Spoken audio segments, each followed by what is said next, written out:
என்ன மாதிரி ஆள்கிட்ட கேட்டு என்ன போதும் உங்களுக்கு? எதுக்கு இந்த கேள்வி? பிரஸுக்கு வந்து இந்த கேள்வி முதல்ல. ஐயோ, இந்த மாதிரி கேள்வி கேட்டா கட்டாவோட நடிக்கிறதே பெரிய ஆச்சரியம் தான் எனக்கு. முன்னாடி என்ன நடந்தது எனக்கு தெரியாது. சூர்யா பத்தி அவரு பேசுவார் சார். அது அவனோட விஷயத்த அவன்கிட்ட கேளுங்க.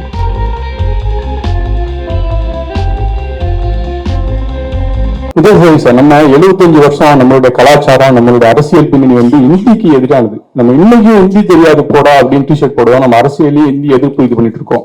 நீங்க வந்து இந்த மாதிரி கேள்வி நீங்க அமீர்கான் சார் வந்த போது கேட்டீங்கன்னு நினைக்கிறேன்ல?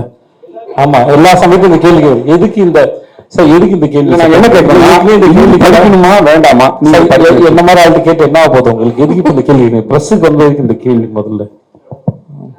ஓகே, இல்ல எதுக்கு இந்த கேள்வி உங்களுக்கு? என்ன அப்படின்னா, நம்ம தமிழ்நாட்டுல திருப்பி ஒரு விஷயத்த சொல்லுவோம், இந்தி வேண்டாம், இந்தி படிக்க வேண்டாம் அப்பெல்லாம் சொல்லவே இல்லை சார். முதல்ல இந்தி படிக்க வேணாம் நம்ம சொல்லவே இல்லை சார். திணிக்க வேணாம் தான் சொன்னோம். ரெண்டு வித்தியாசம் இருக்கு சார். இங்க யாருமே படிக்க வேணாம்னு சொல்லவே இல்லை சார். இங்க படிக்க ஆளுமே கிடையாது. நீங்க கேள்வியே தப்பா கேட்குறீங்க சார். அது தேவையில்லாத கேள்வியும் கூட இந்த இடத்துல. ஸோ யாருமே அது சொல்லவும் இல்லை. இங்க படிச்சுட்டு தான் இருக்கிறாங்க, யாரும் தடுக்கல. ஜெய்சவி சார், சார் 2023 தமிழ் சினிமால வந்து சூர்யா அப்படின்னு ஒரு ஹீரோ அறிமுகமாயிருக்காரு, பீனிக்ஸ் அப்படிங்கிற படத்துல. அந்த ஹீரோ அறிமுகம் பத்தி என்ன நினைக்கிறீங்க? அப்புறம் இன்னொரு கண்டினியூ, அந்த ஹீரோ வந்து எத்தனை பேருக்கு வாய்ப்பு இருக்குன்னு தெரியல. அந்த ஹீரோட அப்பா வந்து இந்த படத்துல கத்திரினா கைப் கூட முத்த காட்சி எல்லாம் நடிச்சிருக்காரு. அந்த அனுபவத்தை பத்தி என்ன நினைக்கிறீங்க சொல்லு. சூர்யா பத்தி அவரு பேசுவார் சார். ரெண்டு பேரும் அந்த விஷயத்துல பேசக்கூடாதுன்னு முடியல இருக்கும். அதனால அதை அவன் பார்த்துப்பான். அதனால தான் அவனோட இதுக்குமே போல, அவனே அவனோட பார்த்துக்கிட்டு இருந்தான். ஸோ அதை அவனோட விஷயத்த அவன்கிட்ட கேளுங்க. பட் இந்த படத்துல உங்களுக்கு அது தான் தெரிஞ்சது. நான் அது போய் என்னன்னு சொல்றது? ஐயோ, இந்த மாதிரி கேள்வி கேட்டா கட்டாவோட நடிக்கிறதே பெரிய ஆச்சரியம் தான் எனக்கு. நான் முதல்ல ஏன்னா எல்லாருக்குமே இந்த படத்துல நாங்கள் 2 பேர் பேருன்னு சொல்லும் போது மற்ற எல்லாரும் எவ்வளவு சந்தேகப்பட்டாங்களோ தெரியல. ஆனா நான் ஒருத்தர் கூட நம்பவே இல்லை. 2 பேரும் வந்து 2 பேரும் பேரா எப்படி கற்பனை பண்ணி பார்க்கணும்னு எனக்கு தெரியல. நிஜமாவே அது எப்படி அவர் யோசிச்சாரும் கூட எனக்கு தெரியல. ஆனா படம் பார்த்து எல்லாருக்கும் அந்த கேள்விதான் இந்த படம் பார்க்குற ஆர்வத்தை தூண்டுதுன்னு நான் நினைக்கிறேன்.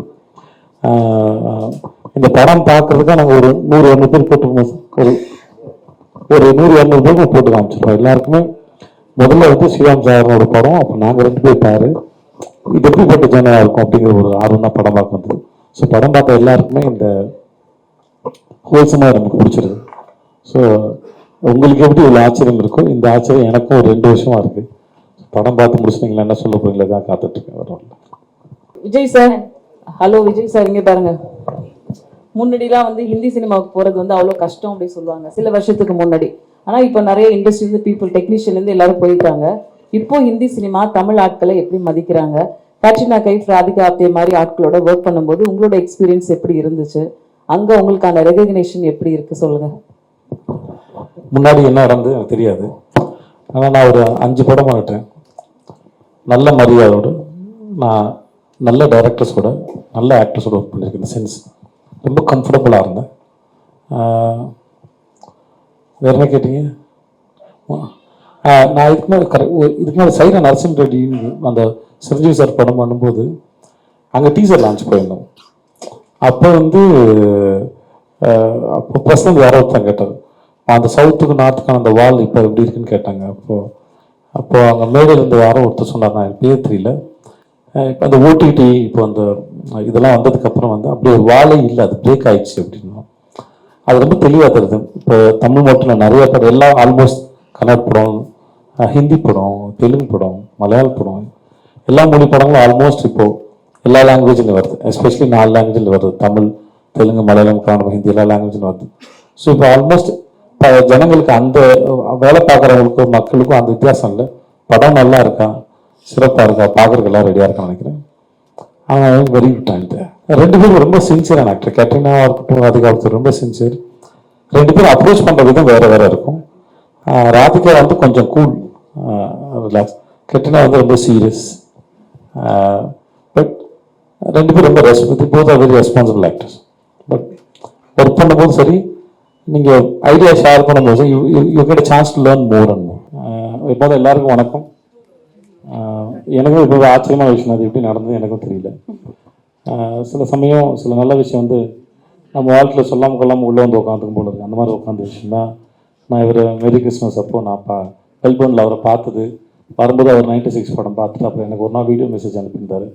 விஜய் இந்த மாதிரி வந்து நம்ம ஒரு கதையை பற்றி பேசலாம், ஃப்ரீயாக இருக்கப்போ ஃபோன் பண்ணுங்கள், வீடியோ காலில் பேசலாம்னு சொல்லிட்டு. அப்போ ஒரு 1/2 மணி நேரம் பேசியிருப்போம். எப்பயுமே அவர் வந்து ஒரு விஷயம் பேசினா ஒரு வீடியோ எடுத்து அனுப்புவார் எனக்கு. அது ரொம்ப க்யூட்டான விஷயம் அவர் பண்ணுறது. மற்றபடி எனக்கு இவர் சாரோட படம் வந்து முதல் படம் வந்து ஹசீனாத்தின்னு ஒரு படம் பண்ணியிருந்தார். அது 2005 சார், 2005 2004 January 16th அவரோட ஃபர்ஸ்ட் படமே என் பர்த்டே தான் ரிலீஸ் ஆயிருக்கு. என் ஃப்ரெண்டு ஒருத்தன் கொடுத்தான். அப்போது இந்த மாதிரி ஸ்ரீராம் ராகவன் ஒரு பையன் வந்திருக்கான், ராம்கோல் வர்மாவோட அசிஸ்டண்ட்டு, படம் பாரு அப்படின்னு சொல்லி கொடுத்தான் சார். Sorry sir. அப்போது நான் பார்த்தேன், எனக்கு ரொம்ப பிடிச்சி வந்த படம்.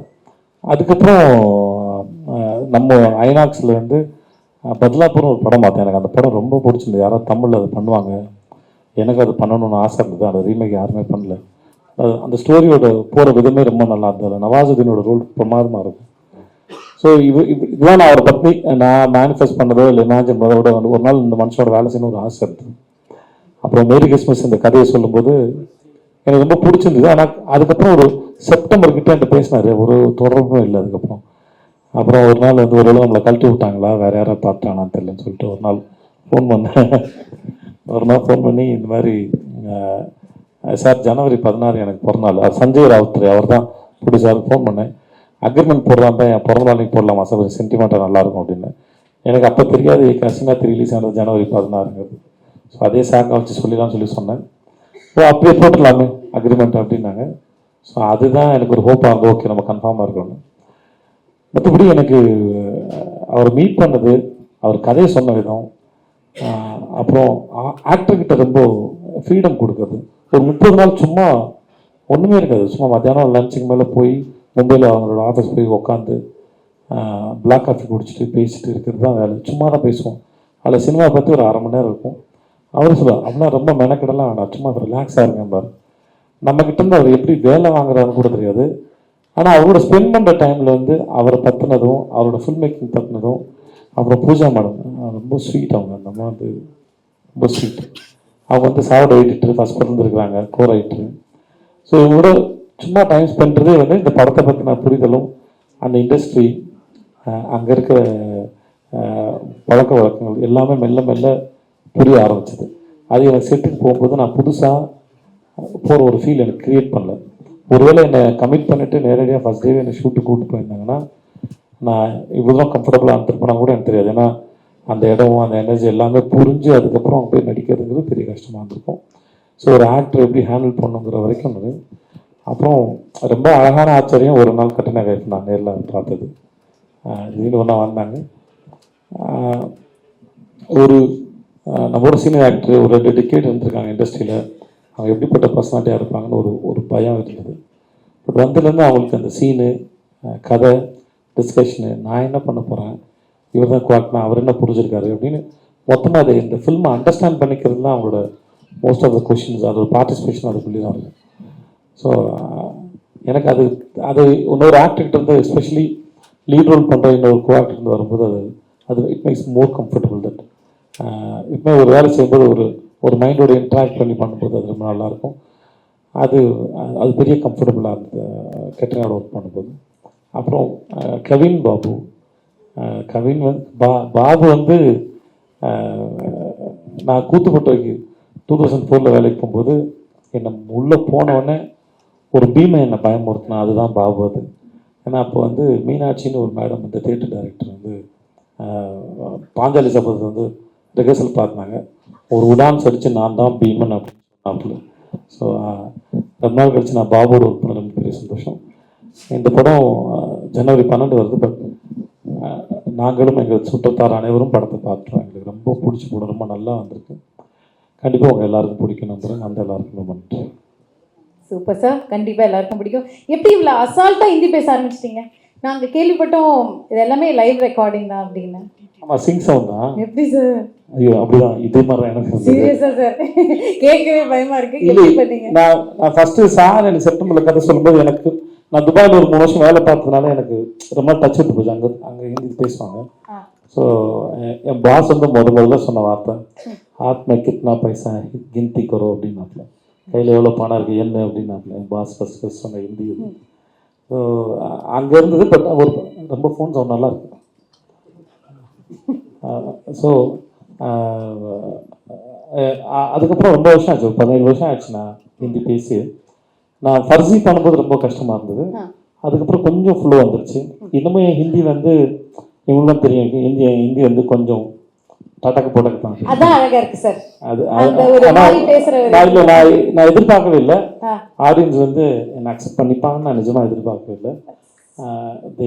தி லவ் மீ. அது வந்து ஒரு பெரிய விஷயம். இங்கே பண்ணும்போது மோஸ்ட்லி அதை ஒரு பல முறை படித்து பார்த்து பூஜா இது சார் இருக்கு நிறைய பேச அப்புறம் சில இடத்துல அங்கங்கே டப்பிங் பண்ணியிருக்கேன்.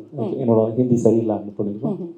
மற்றபடி ஒரு அது அந்த துபாயில் வேலை பார்த்து தான் ஒரு ஹெல்ப் ஆயிருக்கு. Super sir. நீங்க ஆல்மோஸ்ட் ஆல் லாங்குவேஜஸ் நடிச்சிருக்கீங்க. இப்போ ஹிந்தி அண்ட் தமிழ் பொறுத்தவரை இப்போ இந்த difference between how you approach the industry, what is the difference நீங்க பாக்குறீங்க? சரி, நானும் ஒரு ஆசை கேட்கிறேன் நான், ப்ளீஸ் அண்ணா. சார் என்ன சார்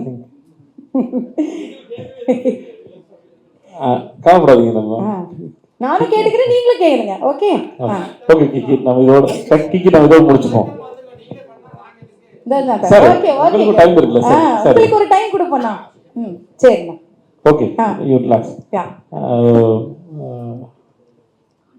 வேலை செய்கிற இடத்துல எந்த வித்தியாசமும் இல்லை.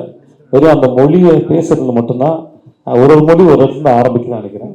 அந்த சவுண்டை கண்டுபிடிச்சி பேசுறது மட்டும்தான் பழக்க வழக்கத்தால கஷ்டமாக இருந்தது. மற்றபடி எல்லா இடத்துலையும் கதை தான் சொல்கிறோம். அது ஸ்மூத்தாக தான் போச்சு, ரொம்ப நல்லா இருந்தது. அப்புறம் எல்லாமே டிபெண்ட் அந்த டைரக்டர் தான் இருக்குது. எஸ், ஓகே, கண்டிப்பாக சூப்பர்.